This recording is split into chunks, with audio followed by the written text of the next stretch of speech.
भारत सरकार द्वारा चीनी ऐप का सफाया अब भी जारी है। लेटेस्ट खबर के अनुसार भारत सरकार ने कुछ और चीनी ऐप को भारत में बैन कर दिया है। अब इस लिस्ट में Xiaomi का बहुत लोकप्रिय Mi ब्राउजर प्रो और Baidu ऐप भी शामिल हो गया है।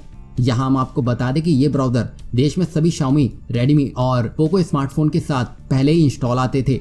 इसके अलावा Baidu के सर्च ऐप को भी देश में ब्लॉक कर दिया गया है। Mi ब्राउजर पर प्रतिबंध पर टिप्पणी करते हुए Xiaomi के प्रवक्ता ने इंडियन एक्सप्रेस को बताया कि Xiaomi भारतीय कानून के तहत सभी डेटा गोपनीयता और सुरक्षा आवश्यकताओं का पालन कर रहा है।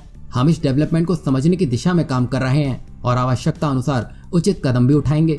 बता दें कि भारत सरकार ने जून के अंत में 59 चीनी ऐप को भारत में बैन कर दिया था, जिसमें टिकटॉक समेत और कई अन्य ऐप भी शामिल थे। इसके बाद भारत सरकार ने पिछले ही महीने 47 अन्य ऐप्स को भी बैन कर दिया था। इन ऐप्स के बारे में कहा गया था कि ये पहले बैन किए गए 59 ऐप के क्लोन के तौर पर काम कर रहे थे और इससे यूजर डेटा की सेफ्टी पर भी बड़ा खतरा था। वहीं काउंटर पॉइंट की रिपोर्ट के मुताबिक स्मार्टफोन में Xiaomi भारत में नंबर 1 ब्रांड है और इसके पास 9 करोड़ से भी ज्यादा ग्राहक हैं। अब इससे आप समझ सकते हैं कि भारत का कितना डेटा चीन के पास मौजूद हो सकता है और इस बात से तो हम सभी वाकिफ हैं कि चाइनीज कंपनी चाइनीज गवर्नमेंट के इशारे पर नाचती है।